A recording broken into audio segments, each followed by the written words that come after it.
Assalamualaikum warahmatullahi wabarakatuh. Now I want to introduce my group mate first. So let's go.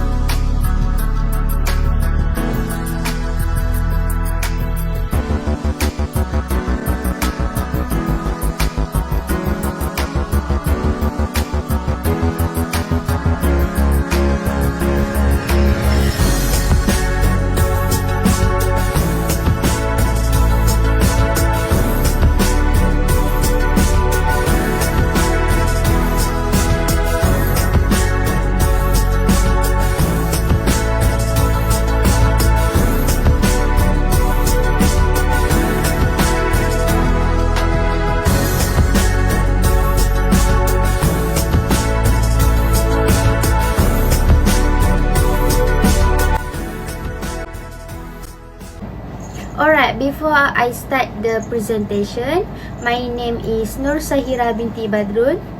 As a first presenter to covering the part of introduction.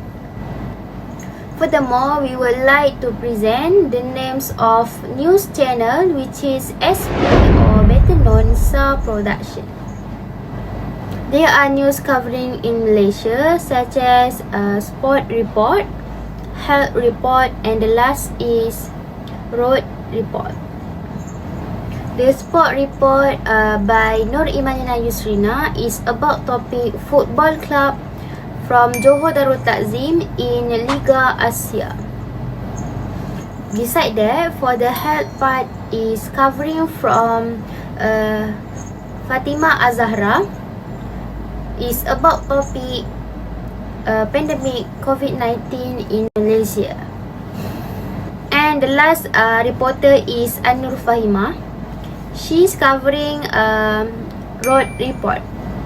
Now, without wasting time, I give the presentation to the next presenter is Nur Imanina Yusrina.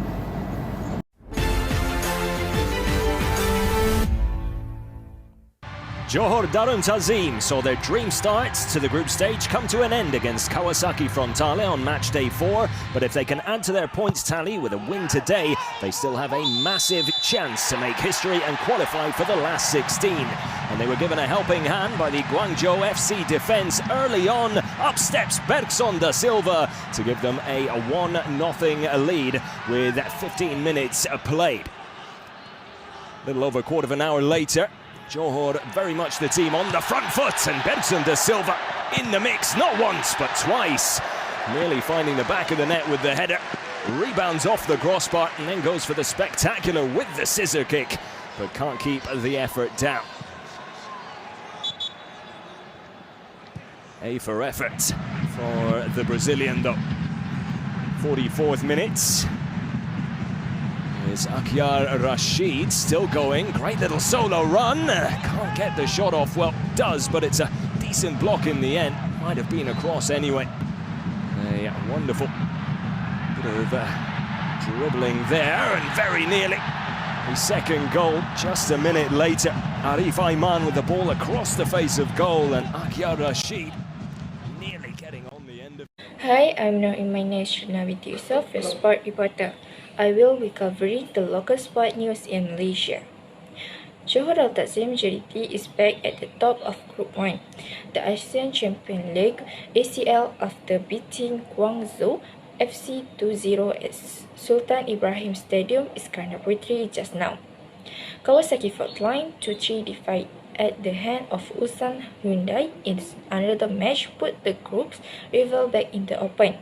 Bergson da Silva, 2 penalty kick goals in different innings ensured the crucial 3 points for JDT, thus making the final match against Ulsan on Saturday a decide to the knockout round. Bergson fought the opposing player for the referee, Bayam Haidar, giving the Brazilian-born player his own perfected penalty kick in the 60th minute. JDT dominated almost the entire game and drafted a series of tries to Guangzhou wicket, but the Chinese club defensive pattern failed the change of heading to the net. The wait was finally ended in injury time after Ramadan. Saifullah Usman was fouled in the penalty area, and Bergson again capitalized on the opportunity to score personal second goals. With that victory, JDT returned to the top of Group 1 with 10 points and only distinguished a meeting record with Ulsan, while Kawasaki also still had a chance to reach the second round with 8 points. The match between JDT and Ulsan at the same venue on Saturday will determine which team will be crowned group champion, thus advancing automatically to the knockout round. That's your sport forecast. Thanks for watching. I'm Nariman Shina binti Yusof. Now, back to my friend in studio.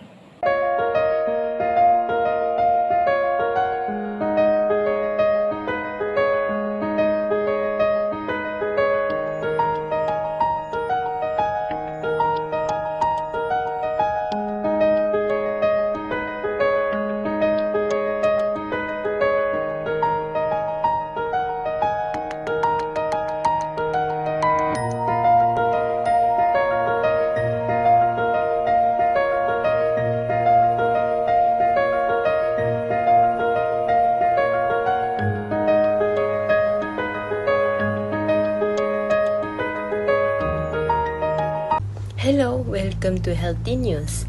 I am Nur Fatima Az-Zahra binti Ahmad Basri, and now we have the announcement 5 May daily COVID-19 infection is up a bit. The announcement according to data on the website COVID Now. COVID-19 increase the number of daily cases of COVID-19 is expected to increase sailing in Malaysia to 1,054. And new cases yesterday, only 922 cases have been recorded. This brings the total COVID-19 infection to 4,452,835 cases, which 35,567 daily after 3 deaths were recorded yesterday. Dr. Noor Hisham Abdullah said as of midnight or last night, a total 28,777 active COVID-19 cases were reported, including 74 patients housed in the intensive care unit ICU and 41 request expecting assistance. Of the total active cases, 95.1% or 27,361 patients underwent quarantine at home. 40 cases were treated at the COVID-19 Quarantine and Treatment Center PKRC, while 1,328 people or 4.6% received hospital treatment. A brief messenger of the Ministry of Health that every individual should avoid 3S. Rule 3S: avoid crowded places, chat up close and avoid going to narrow and closest places. Meanwhile, a total of 4,107 patients were reported to have a recorded. Thus, no new cluster and recorded yesterday, making the total remain 7,010 classes, which 81 still active. That's all for the healthy news. We'll be back in the studio. Thank you. Hi, I am An-Nur Fahima binti Aman Hari, who will present coverage on the highway traffic situation to you. Let's take a look. Traffic flow on major highways heading to the Klang Valley is congested as many take the opportunity of the free toll on the North-South Expressway NSE and the East Coast Expressway LPT from midnight Friday until tonight to return home after the Aidilfitri holiday. A spokesman for the Malaysian Highway Authority (LLM) said as of noon today, traffic flow on the NSE towards the Klang Valley was congested from Sungai Petani Selatan to Bertam, Permatang Pau to Perai, and from Juru to Bandar Kasia. There is also a 10-kilometer congestion from Changkat Jering to Kuala Kangsar and slow-moving traffic from Bukit Merah to Taiping, Sungai Perak to Menora Tunnel, Ipoh to Simpang Pulai, Gua Tempurung to Tapah, Tapah Rest and Service R&R area to Bidor, Ladang Bikam to Sungkai, and Bukit Beruntung heading to Rawang. Just now was the coverage of the highway traffic report on Saturday 7 May 2022 yesterday. And now we will move on to the coverage of the highway traffic report for today, Sunday, 8 May 2022. The coverage for today. Traffic on most roads heading towards the federal capital is still clear as city dwellers return from their hometowns after the Hari Raya Aidilfitri celebration and the long festive holiday. Checks on highways shows slow-moving traffic on certain roads leading into the city but lesser volume of cars compared to yesterday. A Plus Malaysia Berhad Plus Monitoring Centre spokesman said as of noon, the traffic coming from the north is still smooth except for 4 stretches along the North-South Expressway and SE. Among the other stretches experiencing noticeable traffic is at Gua Tempurung to Tapah, R&R Tapah to Bidor, Sungkai to Slim River, and Lembah Beringin to Rawang. That's all from highway traffic coverage. Thank you.